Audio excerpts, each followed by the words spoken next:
تخيل تكون رايح توصل طلب بيتزا وفجأة تلاقي نفسك في أكبر لغز حصل في تاريخ أمريكا.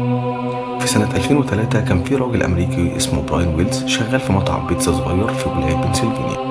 يوم 28 أغسطس استدعى زبون لمكان بعيد شوية لتوصيل طلبية. براين خرج بالعربية ومعاه البيتزا ولكنه مرجعش. بعد حوالي ساعة الشرطة بلغت إن في راجل غريب دخل بنك وماسك في إيده شنطة وفيها متفجرات وبيطلب من الموظفين يسحبوا مبلغ معين. الراجل ده هو نفسه براين ويل. قال لهم إن في حد اداني الشنطة دي وفيها متفجرات ولو منفذتش طلبه القنبلة هتنفجر. هو محتاج مبلغ معين. الشرطة وصلت بسرعة قبل ما يقدروا يفكوا الجهاز. القنبلة انفجرت فعلا قدامهم ومات براين في مكانه.